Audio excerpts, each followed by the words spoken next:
Добар ден, почитувани гледачи. Шпицата веќе го најави најновото издание на емисијата Под лупа, а мене секогаш ми е задоволство кога во студиото е првиот човек на Охрид, градоначалникот Никола Бакрачевски. Добре дојдовте во Лупа. Добро вечер до гледачите на ТВМ телевизија и се надевам дека во наредните 60 минути ќе имаат можност да следат уште едно интересно издание на вашата емисија.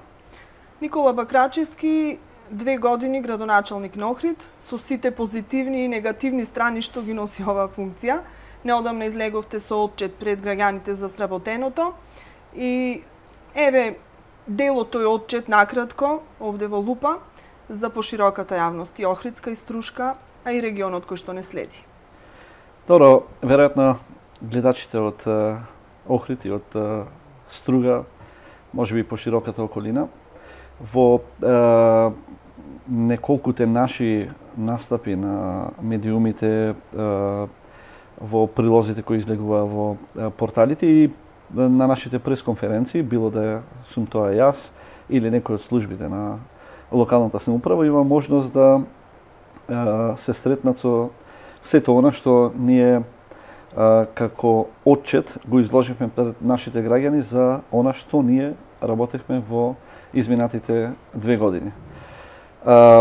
Би кажал дека она што ние го сработивме во овие 2 години, можеби ги задоволува стандардите, односно очекувањата на најголем дел од вработените во локалната самоуправа, било тоа да е општинската администрација или вработените во јавните предпријатија или оние кои што беа задолжени да ги спроведуваат програмите, односно ветувањата кои што ние пред 2 години ги дадовме на граѓаните на Охрид.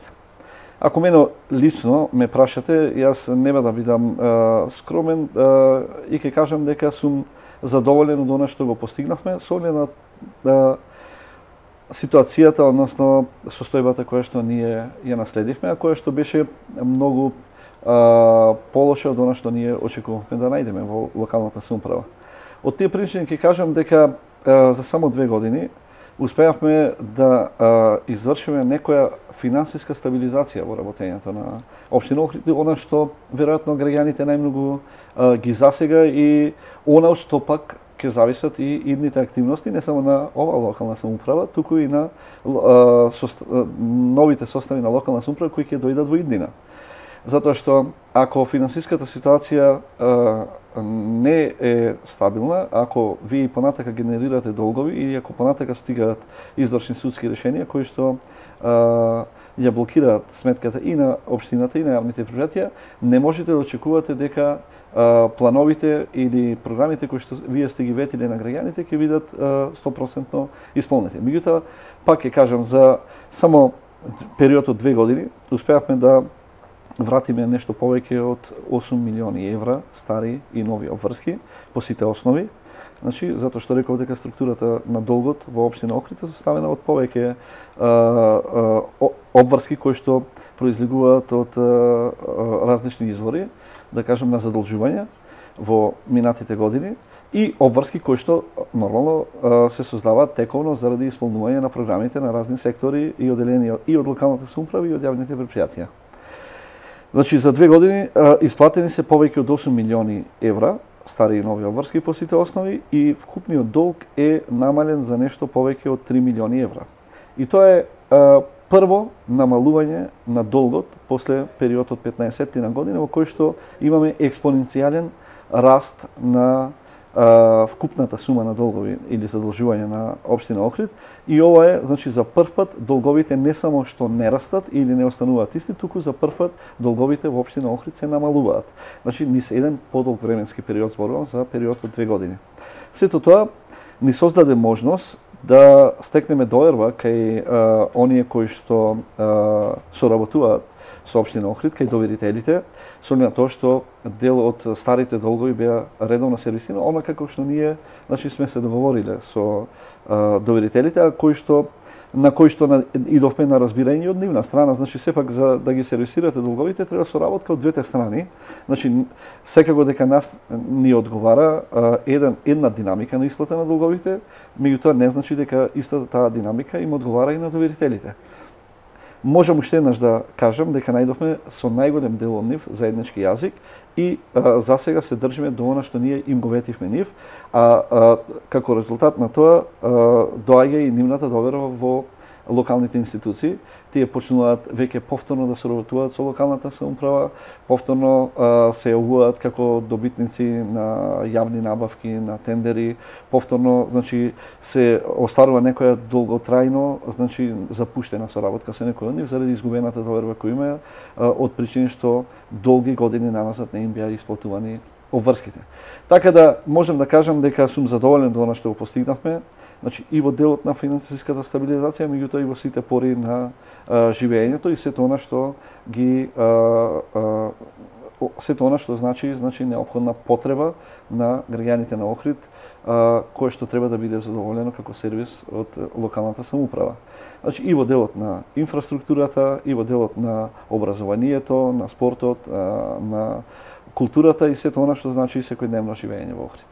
Градоначалник, моето чувство е, ако не сум во право, исправете ме, дека дури сега вие како градоначалник, бидејќи сега сте овде во тоа својство и како што реков, 2-годишен мандат стои зад вас, дури сега почнувате да реализирате реално, значи дел од оние планови кои што си ги имавте зацртано како прв човек на градот, а и воопшто како личност. До сега средувавте некои работи кои што беа основни за да може нешто да се прави, а граѓаните добиваат чувство кога нешто се случува за затворени врати административно како нешто помалку да се работи. Значи чувството дека нешто се прави е поголемо кога ќе се види нешто дека се случува на терен. Најавивте на интензивна градежна есен, малку стагнираше таа есен, а сега најавивте на интензивна градежна пролет и еве веќе гледаме на терен се случуваат повеќе паралелно повеќе проекти. Започнавте изградба на кружниот тек на раскрсницата Бистрица со туристичка, се гради се уште малиот плоштадка и некогашниот мини маркет. Некои проекти малку доцнат од она што го најавивте, но еве, сигурно имате образложение зошто е тоа така. Точно така, јас се сложувам со вашите перцепции кои што веројатно се заеднички со најголем дел од населението во Охрид. И не случајно, значи почнав со она што ние го постигнавме во делот на финансиска стабилизација и во делот на стекнување на доверба на и локалните добавувачи за општина Охрид или сервисери на услуги и оние кои што доаѓаат од Република Македонија или од надвор.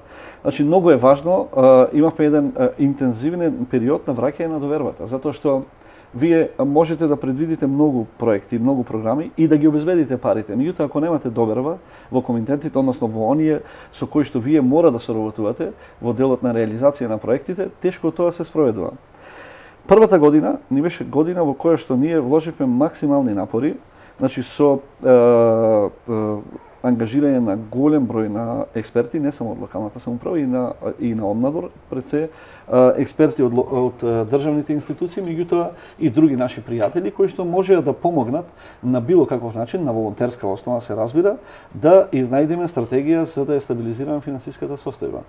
Значи, и од тие причини јас ќе кажам дека првата година најголем дел од напорите ни беа насочени кон тие активности, затоа што знаевме дека без стабилизација на финансиската состојба, колку и да имаме желба, колку и да имаме идеи, колку и да имаме планови и колку и да имаме волја и желба да ги реализираме, тоа ќе биде невозможно. Од тие причини ние во првата година ги завршувавме пред се само приоритетите на граѓаните на Охрид во делот на инфраструктурата и покрај тоа што градежните активности не заостануваа многу во поглед на изминатите години. Значи интензивно се асфалтираа улици уште првата година или првите месеци од добивање на мандатот во локалната самоуправа. Се градеа канализации, атмосферски, фекални канализации, тротоари, се градеа насекаде, значи се реконструира училишта. Меѓутоа ќе кажам, ако тоа го правите во еден различен подолг временски интервал, да речеме во една година, ако не се тие активности сконцентрирани во пократок временски период, тоа е помалце видливо за граѓаните на Охрид и можеби добиваат впечаток дека не се гради или не се вложува онолку колку што очекувале. Меѓутоа, она што сакам да го кажам како значаен момент во градење на општата перцепција на граѓаните на Охрид, а тоа е дека мораме да бидеме искрени, дека и во предизборието, значи и на почетокот на промена на локалното раководство, лествицата на очекување на граѓаните на Охрид од она што треба да биде вложено или направено во Охрид беше многу високо подигната. Јас нема во овој момент да зборам дали тоа било оправдано, зборам дали преголемите надежи на охриѓани биле оправдани или не. Меѓутоа ќе кажам дека при секоја промена, значи јас нема да зборувам овдека за политика ниту за партиска ориентација, меѓутоа при секоја промена во било која градска власт, значи сите граѓани очекуваат дека ќе се случи нешто ново и поквалитетно. Меѓутоа во Охрид имавме една специфична ситуација во која што граѓаните сметаат дека доколку настане кохабитација помеѓу централната и локалната власт, дека пречките на брзина ќе бидат отстранети и работата ќе тече така како подмачкана и дека веднаш ќе почне да се реализираат крупни проекти. Јас повторно ќе кажам, сето она што јас во мојата програма за локални избори и ние како политичка опција сме го ветиле за граѓаните на Охрид, во овој мандат ќе го реализираме. Значи сето она што сме го ветиле ќе биде реализирано. Реализација на некои проекти изискуваат краток временски период. На други проекти изискуваат, значи, подолг временски период од неколку години. Значи не може, значи посебно капитални проекти да градите за неколку месеци и граѓаните да очекуваат дека во првите неколку месеци 4-годишната програма ќе биде реализирана. Значи затоа имаме период од 4 години во кој што најголем дел од работите би се реализира и јас ги уверувам дека повторно ќе ги реализираме. И она што се извинувам ако ве прекинувам. Да, значи, повелите. На почеток граѓаните, некои од опортунистите, ќе кажам, повторно ќе речам, нема да спомнувам политичка ориентација на граѓаните, ниту партиска ориентација, ќе кажам дека опортунистите викаат дека ние ништо не правиме. Кога почна да излегуваат првите резултати, пред се во делот на инфраструктурата, вика не е многу направено и многу користите значи афирмација за едно време ке. Помина и тој период, кога веќе се израдија уште дополнителни, односно се инвестираше во дополнителни проекти во сите пори на живењето на градот, значи се заборави тој, се премина, не обвинува дека сега добро изградено, ама капитални проекти нема. Сега стигнавме и до моментот кога капиталните проекти кои што ги ветивме, а кои што долги години и децении намазат, на Охрид им недостигаат, ние веќе дојдовме до нивна реализација, до почеток на нивна реализација. И сега викаат, добро, сега, да, капитални проекти, да, вие почнавте да ги реализирате, ама не ги имате се уште завршено, финализирано. Значи, така се одвива, значи, очекувањата на охриѓани во 4 фази би ги напомнала. Меѓутоа, она што има и уште фази до крајот на мандатот. И би напомнал дека сепак ние имаме континуитет во постигнување на резултати. Значи нема дисконтинуитет, нема застој. Можеби темпото и динамиката во различни периоди од овие 2 години биде различна, меѓутоа има еден континуитет. Сега, она што сакам да го напоменам јас, ево и овде уште еднаш ќе го кажам како дел од отчетот.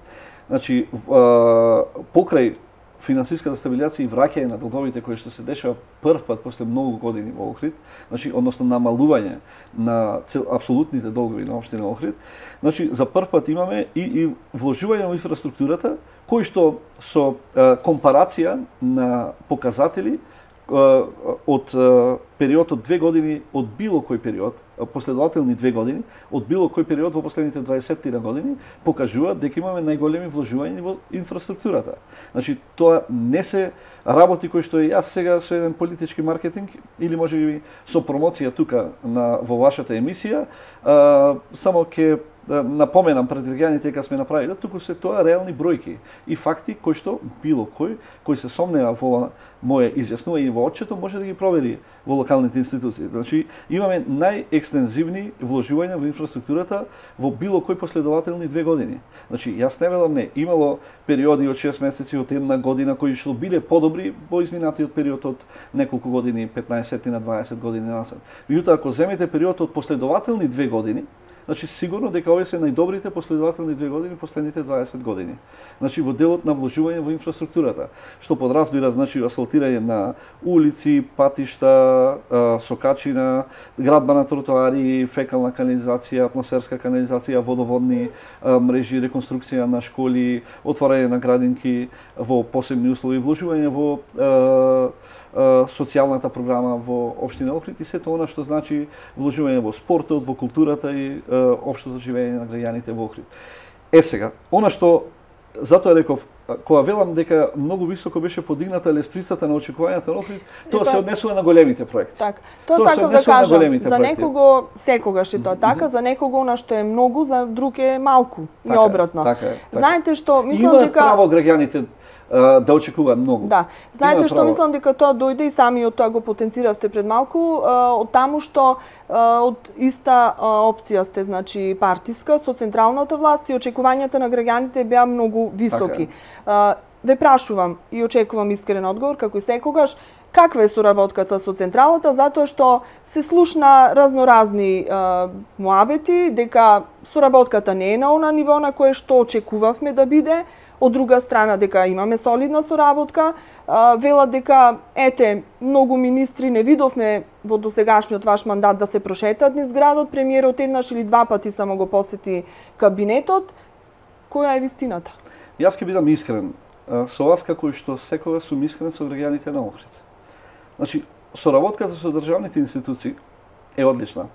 И тоа пред се должи на проактивната улога која што ја игра локалната самоуправа на Охрид, која што е многу, би рекол, во наводници, агресивна во поглед на барањата кои што ние ги испоставуваме према државните институции, кои што се вградени во програмите на централната власт. Им одговара ли ваква политика локална на централната власт? Си одговара ли? Значи така поагресивна политика?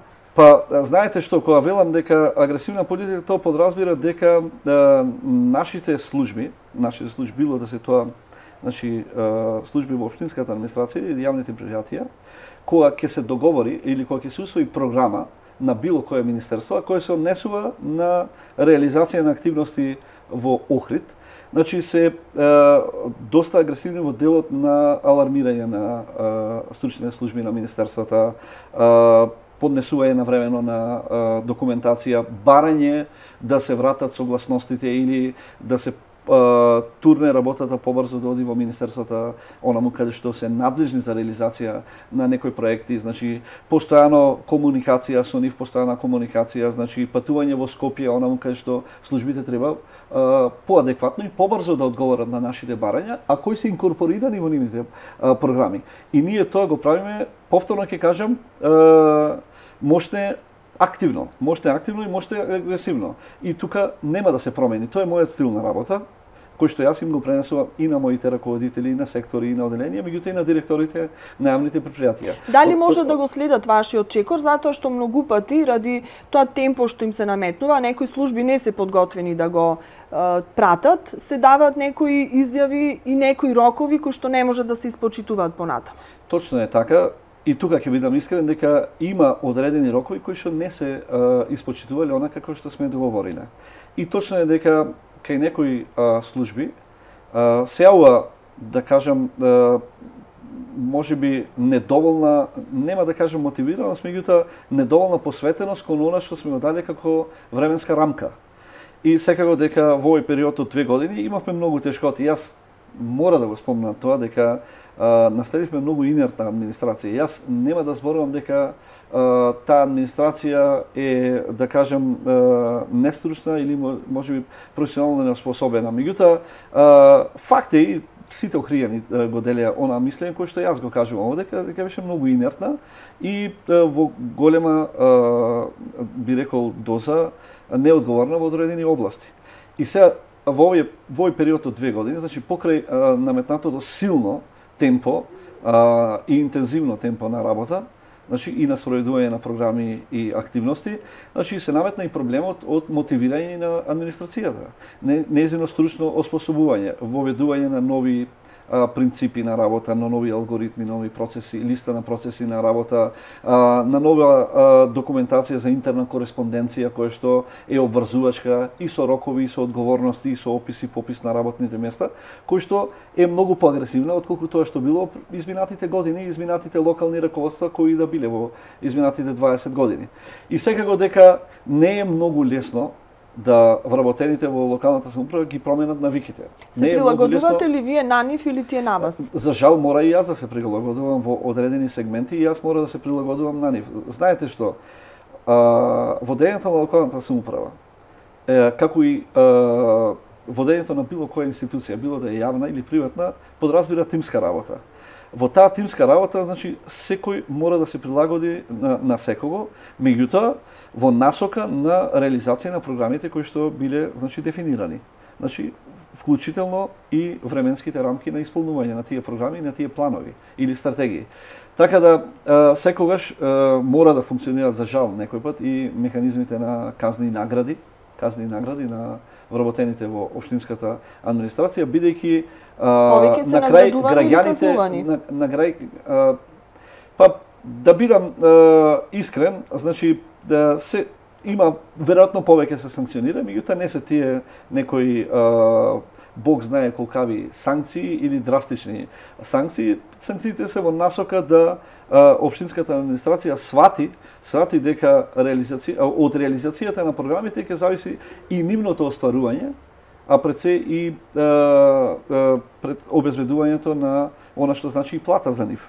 Пред се, она за кое што сите тие работат и доаѓаат значи на работно место. Секогаш сте вие повикани за што и да биде, значи ве прозиваат вас. Градоначалникот Никола Бакрачевски рече дека малиот плоштад ќе биде направен до Водици, но не е се уште направен. Точно така. И сега дали е виновна администрацијата и се она што се случувало во позадина, граѓаните не ги интересира. Градоначалникот ветил, а не исполнил. Така е и секогаш треба да се повикуваат на првиот човек.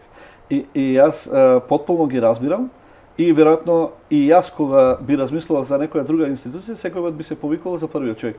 Од тие причини јас зборувам дека за жал некој пат мора да го примениме принципот на казни и награди и во одредени конкретни случаи, бидејќи на граѓаните не ги интересира каде е застојот, каде е пречката или каде е обструкцијата. Нив ги интересираат само крајните резултати, крајните исходи, исто како што ме интересира и мене. Од тие причини јас многу често во препораките кон моите вработени им кажувам дека не ме интересираат причините, ниту пак начините на која некоја работа застанала или зошто застанала. Мене ме интересира само крајниот исход. А крајните исходи се дефинирани, значи, во исполнување на целите, исполнување на резултатите и запазување на законските рокови, односно запазување на роковите кои што ние сме ги предвиделе. Јас можам да кажам дека во овие 2 години сепак, а тоа е и впечаток, претпоставам, на сите граѓани на Охрид, дека има значително, односно сигнификантно подобрување на работењето и квалитетот на услуги на општинската администрација и на јавните претпријатија. И тоа е впечаток на сите граѓани на Охрид. Впечаток на граѓаните на Охрид е дека општинската администрација е многу повеќе раздвижена, дека е многу повеќе ажурна, многу повеќе одговорна и дека во многу пократки рокови се завршуваат работите кои што во минатото се завршувале во многу подолг временски период. Има слабости и работиме на нивно надминување и како одминува времето на овој 4-годишен мандат, тие слабости и се надминуваат и се надоградуваат со нов квалитет кој што значи се чувствува кај граѓаните на Охрид. Ние тоа постојано ќе го правиме и затоа реков тоа е тимска работа во која што секој поединец во тимот треба да придонесува за значи колективните вредности на заедницата. Значи, ние работиме на тоа да не само да ги мотивираме вработените, но туку да им ставиме до знаење дека заедничките, значи индивидуалната посветеност кон заедничките напори е клучен момент за општиот успех на локалната самоуправа и на градот Охрид. Значи, тоа треба да го сватат сите, дека тоа не зависи само од градоначалникот, туку сите оние кои што работат во локалната самоуправа. И се обидуваме тоа да го наметниме како стил на работење и мислам дека успеваме. мислам дека успеаваме во овој период. Градоначалник, два капитални проекти, големи проекти од суштинско значење за градот, веќе некако го гледат светлото на денот. Тоа е изградбата на затворениот модерен зелен пазар и изградбата на современата автобуска станица. Значи, за зелениот пазар веќе се најде партнер, значи се склучи договор за јавно-приватно партнерство со општината и барем од последните најави на секретарот на општината кога ми беше гостин во емисијата, градежните работи некаде летово треба и да започнат. Автобуската станица исто се изврши продажба на државното градежно земјиште на просторот каде што е сега автобуската, па за неколку години од кога ќе завршат сите оние процедури и документации кога ќе се приберат, ќе некаде околу 2018-та, така беше рокот или не сум во право? Значи вака, согласно треба да започнат и тука некои градежни работи. За градба и законите за просторно урбанистичко планирање.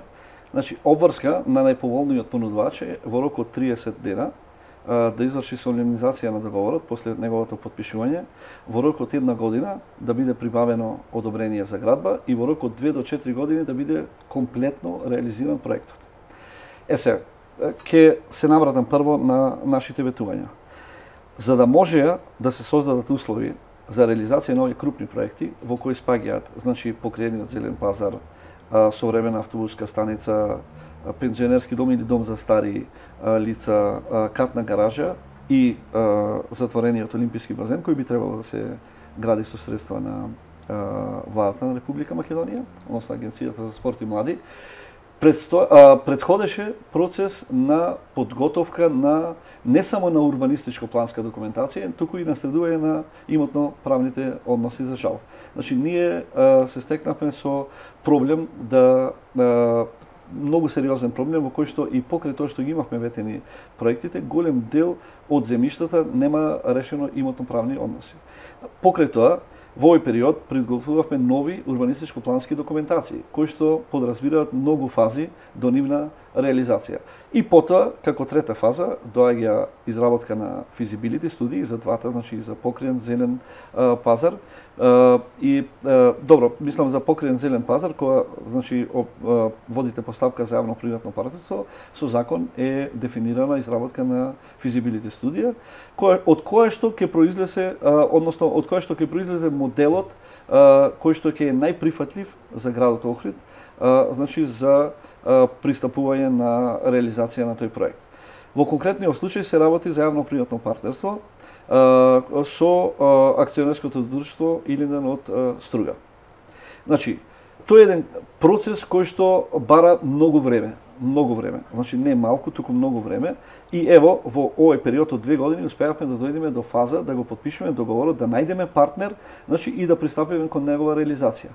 Во овој момент се работи основниот проект за современиот зелен пазар, кој треба да биде според договорот и според објавата, односно огласот кој ги имавме, треба да биде одобрен конкретно од локалната самоуправа. Значи, ние баравме современ зелен пазар. Не било каков покриен зелен пазар, туку современ зелен пазар кој што ќе има современо и архитектонско решение, а не било каков. И кој ќе одговара на она што значи традиција во архитектурата во Охрид и на, да речем, современите барања, професионални барања на архитектите, значи не само во Охрид и во Република Македонија, кој што, реков, мора да се вклопува во општиот амбиент на тој простор тука.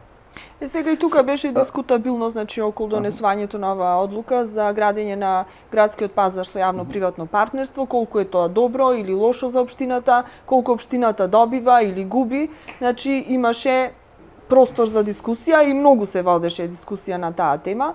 Се дискутираше и во советниците дискутира на општина Охрид, на седници, се дискутираше по пресконференции и така натаму. Значи, колку општината добива, реално. Вака се.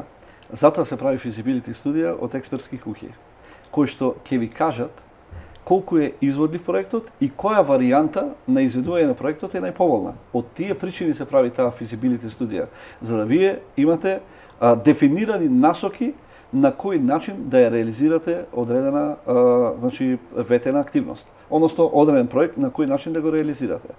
Со тоа што физибилити студијата покажа дека тој е најсоодветниот модел и ние, значи, се држиме до она што го кажуваат експертите. Меѓутоа треба да имате на знаење дека тој проект кој што ќе чини отприлика 5 милиони евра. А тие се премногу пари, значи, за општина Охрид да си приушти да може да гради со сопствени средства толков капитален проект. Доколку толку било лесно да се најдат 5 милиони евра, сигурно во изминативе 20, 30, 40, 50 години ќе бил изграден покриен зелен пазар. Доколку толку лесно било да се најдат. Од друга страна, претпоставувам дека алудирате на можностите за задолжување, кредитно задолжување на општина Охрид. Исто така, вие знаете дека многу е тешко веројатно или невозможно да се добие, да речеме, кредит од било која комерцијална банка во Македонија, доколку имате општина која должи отприлика 30 милиони евра без јавните предпријатија, општина која има блокирана сметка за отприлика 10 милиони евра, повеќе, околу 12 милиони евра е само од извршни судски решенија. Значи, и општина која што генерира долгови само по основ на законска затезна камата 14.000 евра на ден. Во таква ситуација јас не сум убеден, ние секако дека разговараме со банките, дека било која банка ќе влезе во ризик да даде таков кредит. Затоа што никој не може да тврди во институција која што има такви финансиски показатели дека тој кредит ќе биде сервисиран во иднина. Така да невозможна е варијанта добивање на кредит со кој што ќе може да се гради инвестиција од 5 милиони евра, колку што од прилика би требало да чини градбата на затворениот зелен пазар. Затоа пристапивме кон јавно-приватно партнерство и се разбира површината која што ја користи јавното претпријатие Градски пазар останува за секогаш во сопственост на јавното претпријатие Градски пазар, односно општината Охрид. Значи во никој случај не го би општината. Значи пазарот останува пазар кој што е сопственост на општина Охрид или на јавното претпријатие. Меѓутоа сега реконструиран, значи изграден, значи со многу поголема, драстично поголема додадена вредност од тоа што го имаме сега, во овој момент, со нови тезги, со нови службени простори, со нова фасада, со многу поголема атрактивна вредност, односно и со многу поголем интерес на оние кои што утре ќе сакат да бидат, кои што ќе сакат да ги изложуваат своите производи во тој градски пазар. Значи вредноста е многукратно зголемена на тој пазар. И таа вредност за секој останува сопственост на општина Охрид, односно на јавно претпријатие Градски пазар.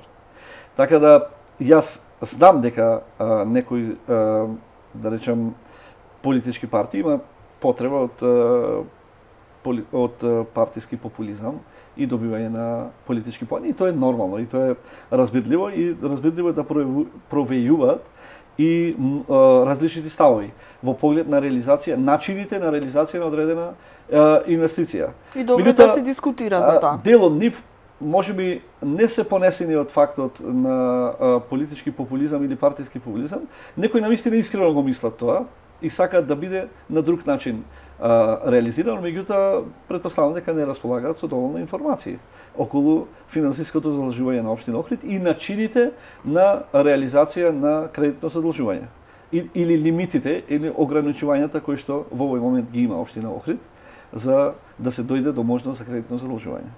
И не е греф тоа, и не е греф што размислуваат поинаку. Меѓутоа јас тврдам, а и сите стручни служби и по она што ги добивме како размислување на од физибилити студијата произлезено, дека ова е најдобриот модел за реализација на овој проект. И затоа повторно ќе кажам, доколку било толку лесно да се најдат 5 милиони, сигурно во изминатите 20-30 години и повеќе ќе бил изграден тој покриен зелен пазар, доколку било, кога и општината била во многу поповолна финансиска состојба од сега.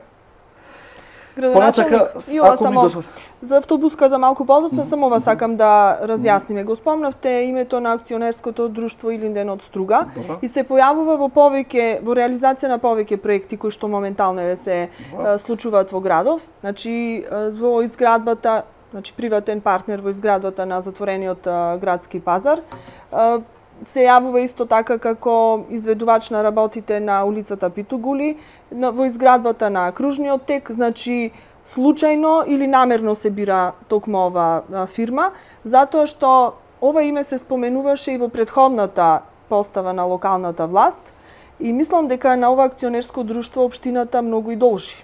Точно така. Значи, општината има најголем дел од долгот, кој што во овој момент е регистриран во општина Охрид према акционерското друштво Илинден Оструга, што покажува дека и во минатото најчест кооперант, односно добавувач на општина Охрид бил односно доверител на општина Охрид бил АД Илинден Оструга. Најдобар понудувач е сега во овој случај или се одолжуваме? Ќе дојдеме до тоа. Значи, невозможно е со друг начин да се одолжувате, освен со законски предвидениот начин со значи објавување на јавен повик, односно тендер, кој што се спроведува според сите законски рамки од Законот за јавни набавки и Законот за јавно-приватно партнерство. Се работи за транспарентна постапка, која што се објавува електронски, значи достапна за сите оние кои се заинтересирани, не само Република Македонија, туку и странски инвеститори доколку би биле заинтересирани, и постапката тече според една транспарентна процедура која што е објавена на веб страната на сајтот, на веб страната на Бирото за јавни набавки, значи единствениот систем за јавни набавки на Република Македонија, сајтот на општина Охрид, и тука нема бегање, значи никој не може и да сака да договара, невозможно е. Но не ви е странно и тоа дека многу пати се вели дека тендерските постапки се наместени. Невозможно. Значи во една транспарентна постапка, доколку се придржувате до законските процедури, кои се, повторно ќе кажам, дефинирани во Законот за јавни набавки или Законот за јавно-приватно партнерство во конкретниот случај, значи и по двата закони, значи невозможно е да наместите постапка во овој момент. Во овој момент јас можам да кажам слободно дека Македонија го има еден од најстрогите закони за јавни набавки, можеби и најстрог во светот. Во светот. Најстрог закон за јавни набавки. Значи невозможно е да наместите јавна набавка. Невозможно е. И плюс тоа, знаете дека аукцијата оди електронски. Значи се регистрирате со пасворд на системот, единствениот систем за јавни набавки, и тоа, значи секој кој ги исполнува критериумите, значи дадени во објавата, односно во огласот, значи кој што уредно се пријавил на тој оглас, значи може да учествува и може да се наддава со цената. Значи тоа никој не може да го ограничи, ниту некој може да го прикрие. Значи тоа е нешто што го гледаат сите во Република Македонија и во цел свет. Значи сите оние кои што се приклучени на тој систем. Значи невозможно е да се намести. Невозможно е. Со овие законски процедури кои што во моментов се актуелни во Република Македонија, е невозможно да наместите тендер. Јас не знам, можеби има мајстори кои што го можат тоа. Јас со такви работи не сум запознаен, затоа што сметам дека не може никој да намести тендер. Сметам дека не може никој да наместите. А да е тоа законски, зборувам. А да е тоа законски. Можеби во една незаконита процедура или нелегална процедура може. Меѓутоа во легална процедура со почитување на законските одредби е невозможно да наместите тендер. Ми јавува дека е време за реклами, но малку ќе ги прекажам правилата, иако после ќе имам реперкусии од режија. Сакам овој разговор, овој дел од емисијата да го завршиме уште со автобуската станица, една целина да дадеме на овие капитални проекти и потоа малку ќе ве одморам. Рековме, пред реализација сме на еден многу значаен проект за Охрид, добивање на една современа автобуска станица.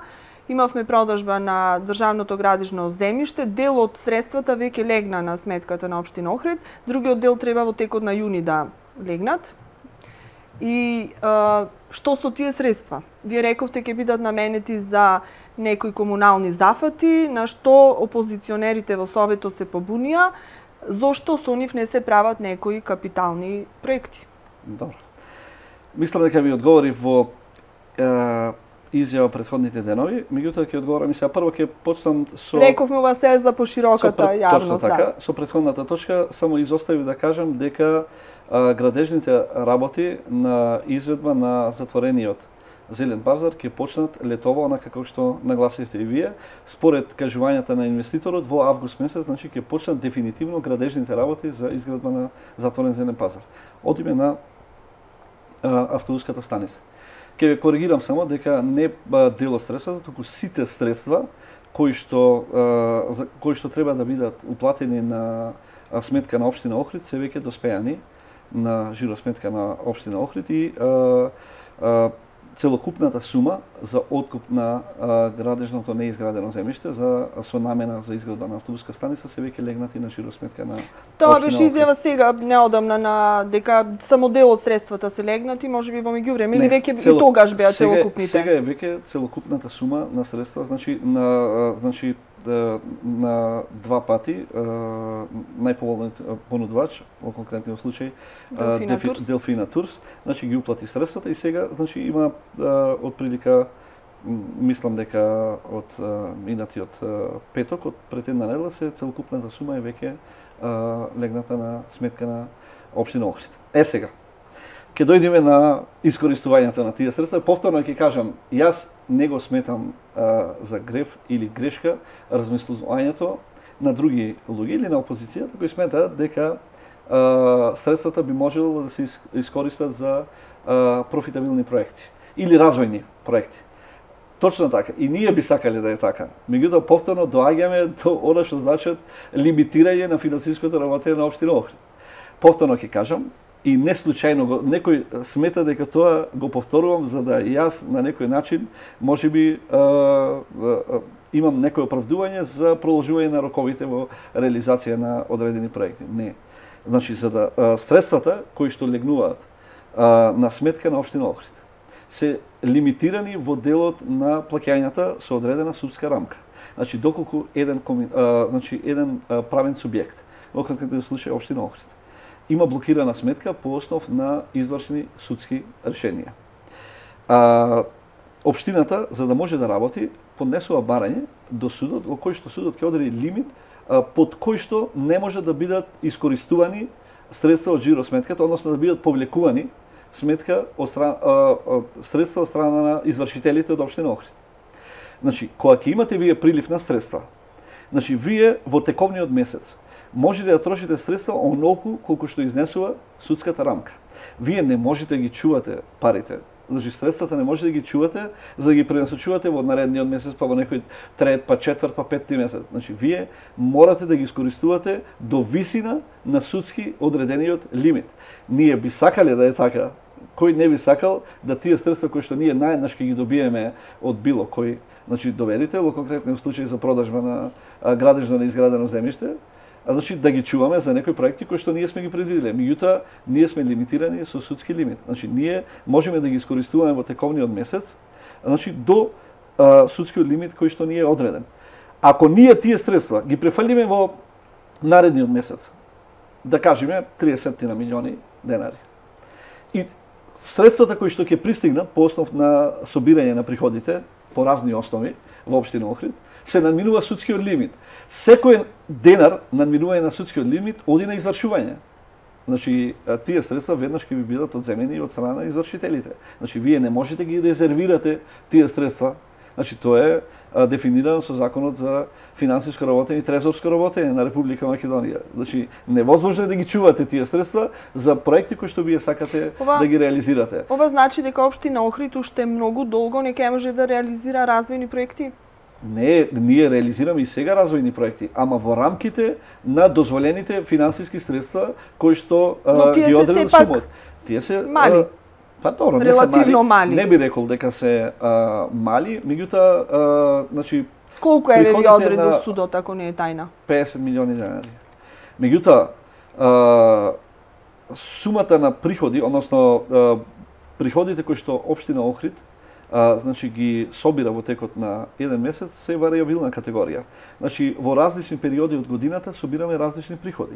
Значи и не секогаш, овие се месеци, да кажам сега, мај, јуни, јули, август до септември, кога приходите во општина Охрид се неголеми. Да. Се неголеми. И е голема веројатноста дека со прилив на поголеми средства од продажба од вакви, значи капитални приходи, значи како што е, значи продажба на земјишта, може да дојде до пробивање на лимитот и извршување, односно повлекување на средства од жиросметката кај извршителите. Од тие причини ние кога ги предвидуваме расходните стапки на буџетот, значи секако дека предвидуваме очекувани приходи во одредени периоди кои што ќе бидат распределени на начин кој што ние го предвидуваме. И не случајно на претходната седница на Совет ние значи предложивме и ребаланс на буџетот со цел овие средства адекватно и рационално да бидат искористени. Дел од средствата се користат за исплата на стари долгови, дел за тековни обврски, за исплата на тековни обврски со обврски кои настануваат од тековното работење, а биле искористени за реализација на одредени проекти во кои влегуваат и развојни проекти, развојни програми на општина Охрид и дел од проекти кои што ги реализираме, значи во самиот момент на реализација на проектот. Значи, затоа викам дека ние би сакале да можеме кога сакаме да ги користиме овие средства, меѓутоа сме заради наследената финансиска состојба ограничени и во изборот, меѓутоа и во временската рамка на потрошување на овие средства и во висината на трошење на овие средства. Значи, би сакале да е поинаку, меѓутоа тоа е невозможно со постоечките законски регулативи кои што се актуелни во Република Македонија. Сега веќе е време, морам да најавам реклами и малку да ве одморам.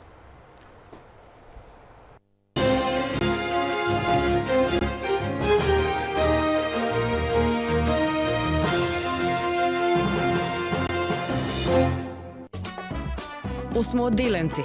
Коледжот Јахја Кемал е вистинското место за подобри можности и светла иднина. Искористете ја можноста и бидете дел од Јахја Кемал. Побрзајте и пријавете се. Средно училиште Јахја Кемал, место за подобри можности и светла иднина. Еднодневна тура за Солун со Макс Травел. Макс Травел 046 26 20 26.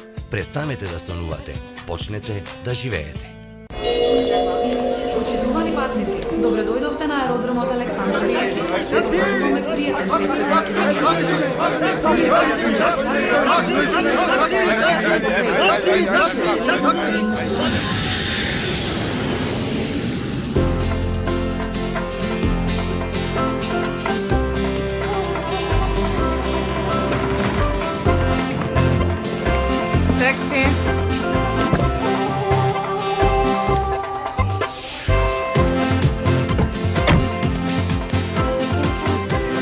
Welcome to Macedonia. Where would you like to go? Позитивните искуства ќе ги привлече туристите повторно. Ти си лицето на твојата земја. Од туризмот сите добиваме.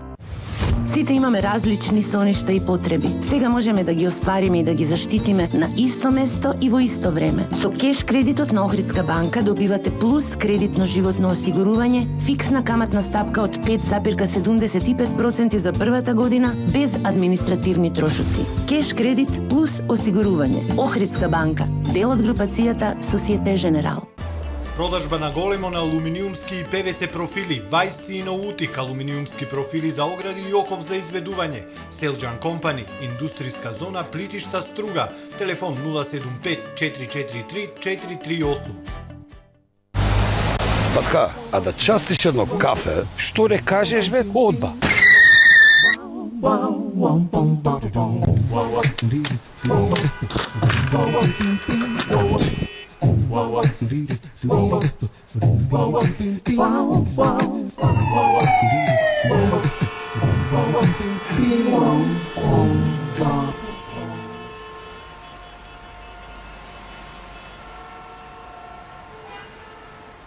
За мене средно.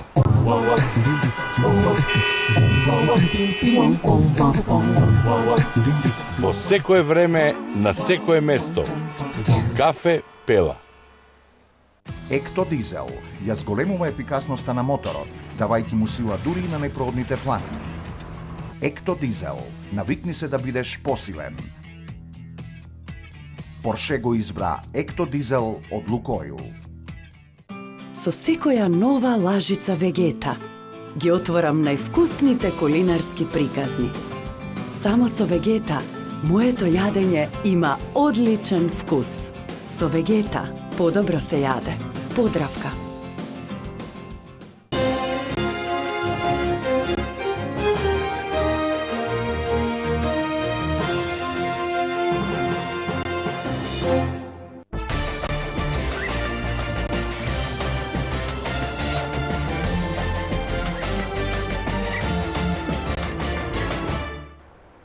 Градоначалник сакале не, мора да споменеме за престојната туристичка сезона, веќе на некој начин и започната.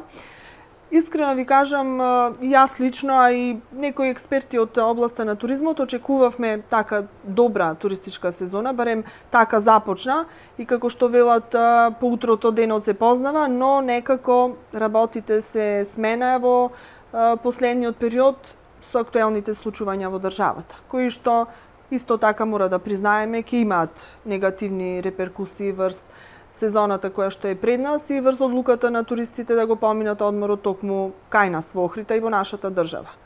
Какви се вашите информации од контактите? Јас се надевам дека нема да биде така, а мора да признам дека имате право, ние ова сезона, односно ова година, во делот на туризмот почна многу надежно и многу ветуваше. Во првиот квартал од оваа година ние имавме надминување на очекувањата во делот на приходи од туризмот за 30%. И тоа е најголемо зголемување на приходите од туризмот во првите 3 месеци од било која година.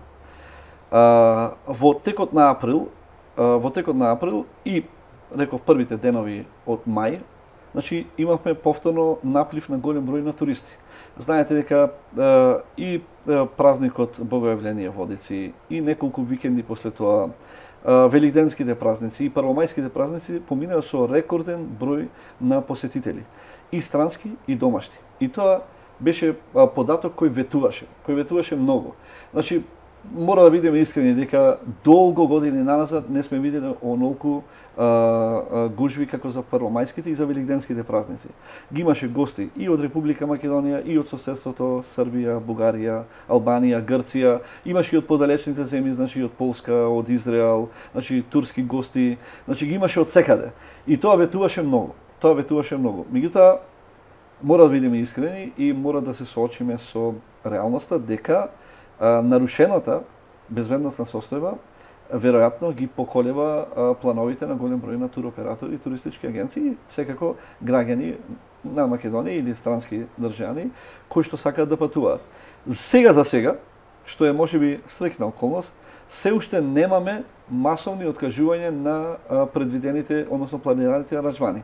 Ние токму денес, значи имавме една средба и со туристичките агенции, и со хотелиерите, и со туроператорите, и со институциите кои се занимаваат со безбедност, она што ние го правиме пред секоја туристичка сезона, како локална самоуправа. Сега акцент беше безбедносната ситуација. Точно така. Во која што ги разгледувавме и безбедносните аспекти, меѓутоа и разговаравме околу делот на можното откажување на аранжманите на туристичките агенции и туроператорите. За сега, значи од она што денес како информации ги добивме, значи се јавивме во сите субјекти кои се вклучени во туризмот во Охрид или во презентација на туристичката понуда на Охрид. Значи немаме најави на откажувања, на поголеми откажувања на пакет аранжманите или аранжманите кои што претходно биле предвидени. Значи тоа ни го потврдија и поголемите туроператори, ни го потврдија и туристичките агенции тука и хотелиерите.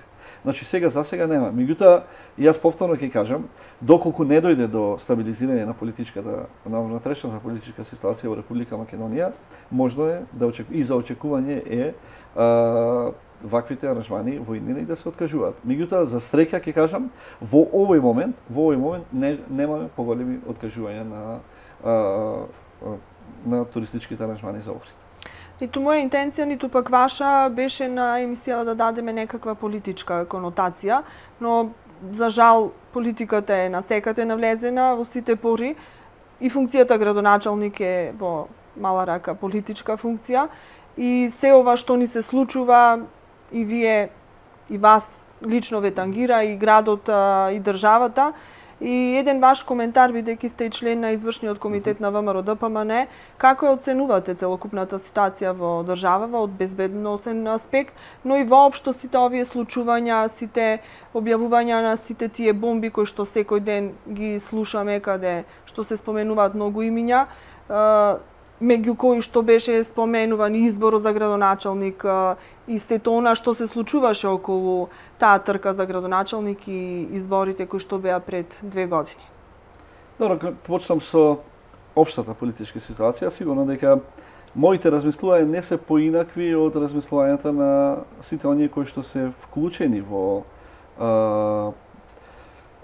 осигурување на безбедносната ситуација во државата, меѓутоа и на сите граѓани на Република Македонија. Факт е дека минатиот викенд имавме сериозно загрозување на безбедносната ситуација во Република Македонија, која што за жал значи заврши трагично и со губење на човечки жртви од страна на безбедносните сили на Република Македонија, и секако дека печатокот мој не е поразличен од она што тоа го чувствуваат и граѓаните на Република Македонија.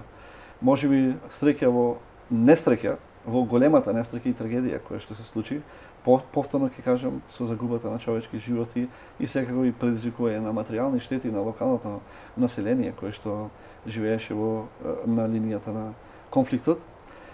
Можеби една добра околност е што сето тоа се заврши многу брзо, остана изолирано, што не ги разгори етничките страсти во Република Македонија, и тоа е добро што граѓаните на Република Македонија сватија дека живењето во Македонија нема алтернатива и сватија дека ова е заедничка држава, не добија етнички конотации, значи не ги разгорија етничките страсти во Република Македонија, и повторно ќе кажам, за прв пат лидерите на сите партии во значи изолирање на кризата беа единствени.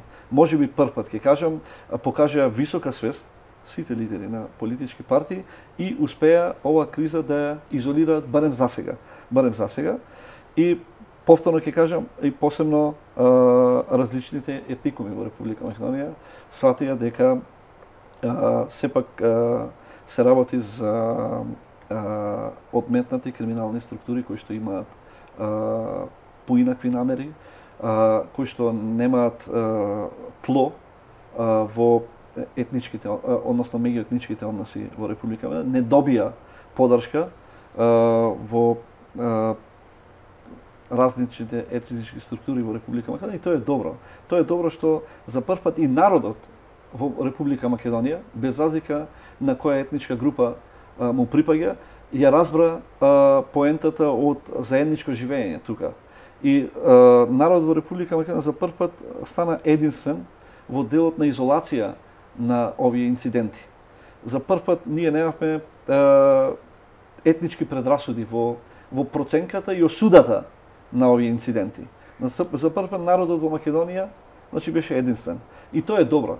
Тоа е единствената добра околност и што ево барем до сега не доби значи меѓуетничка димензија.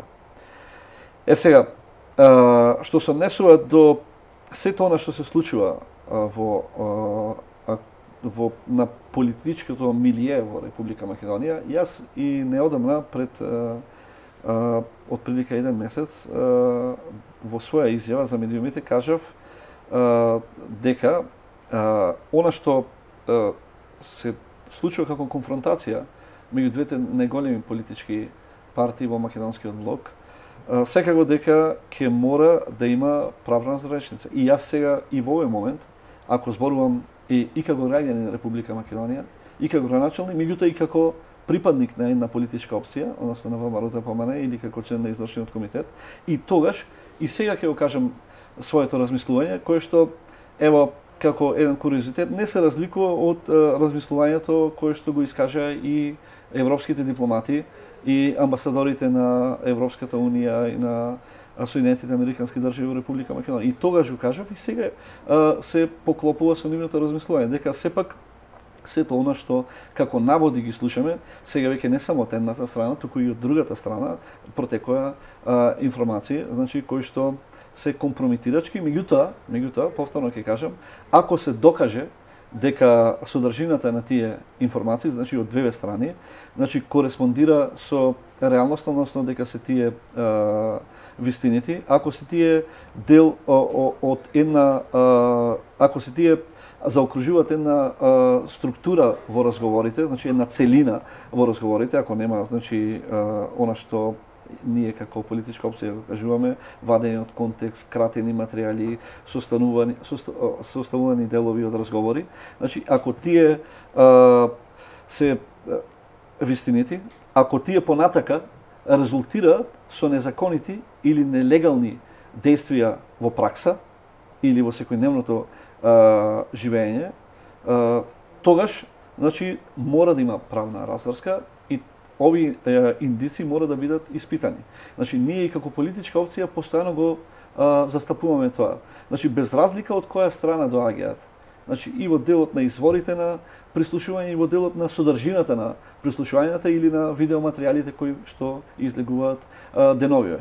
Доколку се покаже дека тие се релевантни, односно вистинити, и доколку тие резултирале со одредени незаконити или нелегални действија во пракса, сигурно дека ние го застапуваме и мислењето и на меѓународната заедница дека треба да се спроведе правна процедура и правна постапка во која што треба да се најде конечната разврска на ова политичка криза. Меѓутоа за тоа треба и политички диалог. Така, реков дека сте член на извршниот комитет на ВМРО-ДПМН, највисоко тело на партијата. Дали имате некакви информации како што многу милуваат во последно време, еден термин употребуваат, врхушката, понатаму ќе реагира, значи како ќе се однесува, какви потези ќе влече? Видите, сигурно дека и во двете најголеми политички партии, значи креирањето на стратегиите во политичкото действување е задача која ја прави помал круг на луѓе во тие партии.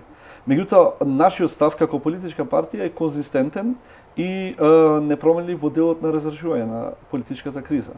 Повторно уште еднаш ќе кажувам дека мора да има и правна и политичка разврска овој случај и мислам дека полека и веќе гледаме дека во изминативе неколку денови и со поддршка на меѓународната заедница се спроведува она што ние го застапуваме. Так.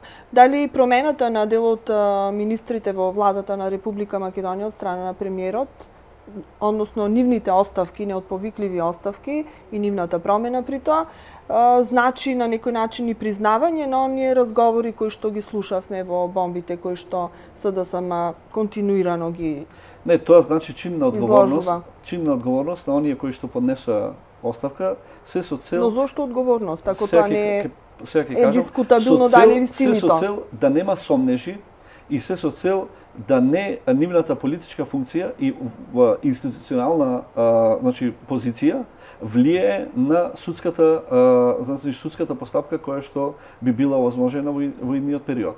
Значи сепак е тоа највисок чин на одговорност, зборувам кон граѓаните и кон државата, се со цел да не се влијае на процесите кои ќе следуваат во иднина. Господинот Зоран Заев уште при една трибина што ја одржа зимата во Охрид, пред да бидат објавувани бомбите, но кога беше најавувано дека ќе бидат објавувани, рече дека кога Никола Бакрачевски ќе слушне што се случувало околу изборот за градоначалник, веднаш ќе си поднесе оставка.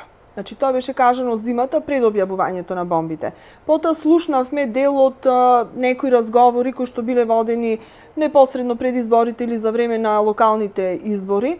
Ве прашуваме еве вака лично, после објавувањето на таа бомба, како се чувствувавте? Вака се.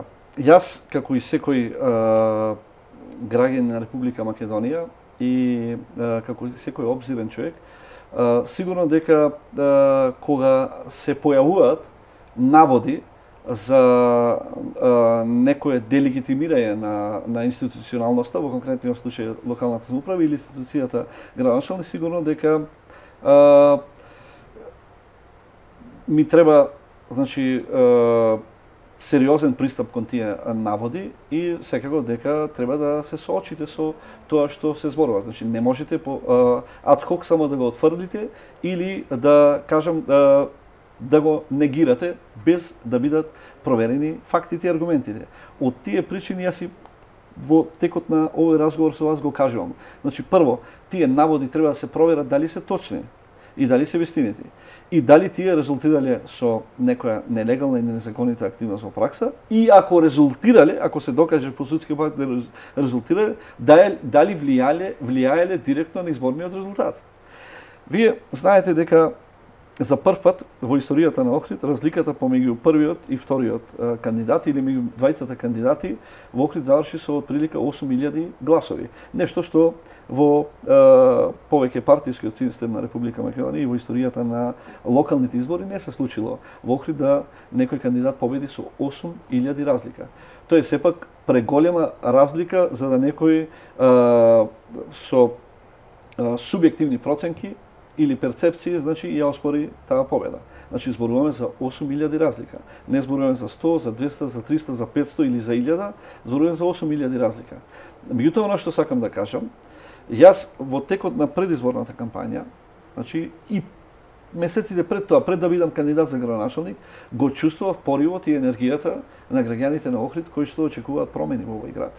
Јас тоа го видов во 5000 семејства кои што ги поминав во изборната кампања, или 5000 домови, и во средбите со над 10.000 граѓани, било тоа да било во целни групи, на трибини, директна средба со граѓани или на организирани собири. Значи, тоа се чувствуваше насекаде во Охрид, претпоставам дека го чувствувавте и вие, односно, ја чувствувавте потребата за промени во Охрид. И тоа е неспорно, тоа е факт кој што тешко дека некој може да го занемари.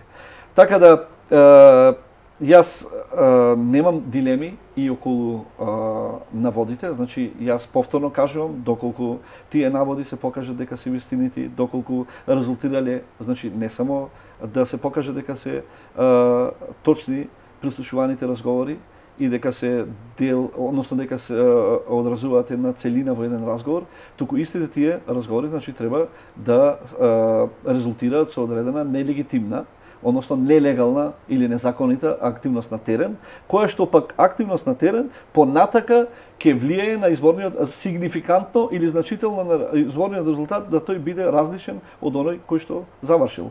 Значи, така да јас не бегам од одговорност и секој пат кога некој ја доведе во прашање легитимноста на еден избор, не само во Охрид и било каде во Република Македонија, треба да се раководи од овие три принципи.